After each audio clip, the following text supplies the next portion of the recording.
this man to my left, his former club Chelsea, have had a lot to do with that. Jason Cundy is in the studio right now. Evening, gentlemen. Alongside his colleague Jamie O'Hara. Boys, good to see you. Jason, how do you begin to explain the kind of business that we've been witnessing going down at Chelsea? And it's not done yet. No, it's not. It's not done yet. No, it was a standing start for Bowley, wasn't it? That, they came in, Mourinho went, Bruce went, Petr Cech went, and they had to do it from scratch. And I think they've done a pretty good job, actually, bearing in mind the restrictions that the club was placed under for 3 or 4 months. It was a really tough end of season for the boys. Anyway, I think he's done very well, bearing in mind... Throw cash at everything. Yeah, damn right. Keep throwing more cash. It's not my money. Just throw cash at a problem. It's not my That's money. what Chelsea do. Yeah, and win trophies.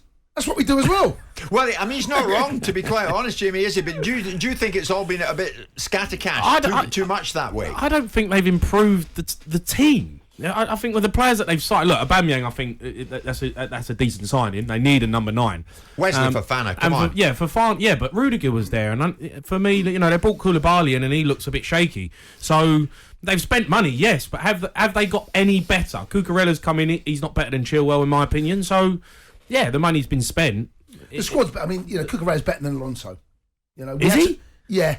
I liked Alonso. Yeah, I mean, going forward he was good, but he was a curious player. Alonso could be brilliant and pretty terrible. Not convinced with Chelsea. Not convinced. Yeah, are you happy to see Alonso go, Jason? No, I didn't mind Alonso, but the question I'm saying, I think Cucurella is brilliant. I think he was probably the best left back in the country last season. Yeah, there weren't many better than him. Yeah. So I think he does improve us. We need a centre forward. Well, the big question is Tuchel going to get a tune out of Aubameyang? It's not confirmed yet. No. He's down at Stamford Bridge, but it's not done yet. It will get done, you would have to think. But is it going to work for them getting him in? Well, he's worked with him before, hasn't he? He's not. I thought Broja looked really good when he came off the bench. I mean, there wasn't many good things about Southampton midweek, but I thought he looked a handful. Got to give us a bit more of a focal point, big physical presence up top. Aubameyang's different. He's a slightly different player, but he's a proven goal scorer. And if he scores the amount of goals or anywhere near what he done when he went to Barcelona, then he'll be a big asset. Anything happening at Tottenham, lads? No. I was just about to say to you, Jamie. Jamie. Now, give me something. Tottenham's business is done. They've gone home for the night. No incomings today, no outgoings. There was talk that maybe Lucas Moura could be sent out on loan. I guess they got their business done early. Have they done enough, Jamie? We've definitely improved the team, yes, but I feel like we need a Christian Eriksen. I feel like we're missing that missing link. If you watched us this season, yes, we got the points on the board, but the performances for me are not great, and we've got a lot of holding midfielders, defensive-minded midfielders, and I feel like we're missing that kind of attacking midfielder. Would have been a difference for us. We're staying London-centric. Fulham, I mean, to be honest, Jason, I look at it, Dan James in. It's a curious one, that. Comes in from Leeds. That's now confirmed. I can see it's gone through. Willian, where is Willian's career right now? That's an odd one. That's a real strange one, because I thought he'd left these shores and gone back to his native Brazil, right? That's where he went back, and I believe there was a bit of a falling out. He had some problems, and I think he may well have felt his family safer back in England. But look, he can, and has shown he's won pretty much everything. You can win the game, certainly in this country. So I think that's a no-brainer for me. I think it's a decent signing. They're getting him. Arsenal, did he? That was the problem. Fulham fans will be worried about. It's different. Arsenal and Fulham are completely different. And for me, if he's still got the heart and the desire to run and be fit, he's got the talent, and experience. He's got the talent. He's got the experience. I think it's a decent signing. And if it doesn't work out, they're not going to lose too much on it. Boys, is Frank Lampard smiling tonight? I see pictures coming in the building at the moment. Idrissa Gueye. So they've got him over the door. He joins the club for the second time at Everton. But of course, we shouldn't forget, they held on to Anthony Gordon. He stays. So that's significant in itself, Jason, isn't it? Still think he's a striker, though.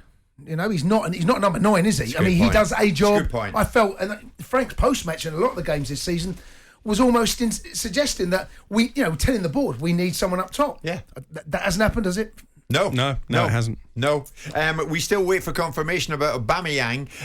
There's one through now, Alex, just as I speak. You mentioned before at Fulham, Carlos Vicinius is in it from Benfica. So, again, Marcus Silva, you would think, has a pretty broad smile across his face tonight. Manchester United, when you look at it, United win tonight. You boys will no doubt be taking calls on that. Yeah. How would you describe their window, Jimmy? At the end of the day, Casemiro is in. When you look at what they've done, Anthony, 100 million million. What? Yeah, it's crazy. But he's in. It's a crazy amount of money. He hasn't done it for me at a huge football club like a Real Madrid or Barcelona, and they're bringing him in, and then the fee's worth it. It's a lot of money to be spent on an unproven player at this level, but we'll see. He's obviously got a hell of a talent, and Ten Hag likes him. I think they've done good business. Yeah. Martinez for me looked good tonight. Casemiro's a decent signing. So they've improved the squad again. It's just whether they get the mentality now of kicking on. They've won 3 on the bounce. And, we might start seeing a different Man United. What's the ambition for them now?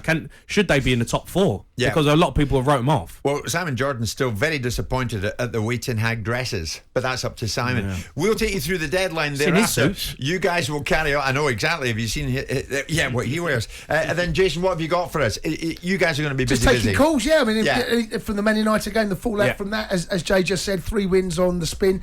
Leicester fans booed at the end. He's in a bit of a hole at the minute, Brendan. He's in big trouble. He's in a bit of a hole, and you talk about transfer dealings. That's a club that really has left it very late and haven't really done. I suppose really holding on to the likes of Tielemans and Maddison can be seen as a plus. Sure. You would have to think. This might be a season, though, that they find it tough to survive. They had one that fell through today as well. Jeremy Boga, I think formerly of Chelsea, turned down a move to Leicester, so it's been a really poor window for them. I think Brendan's in big trouble.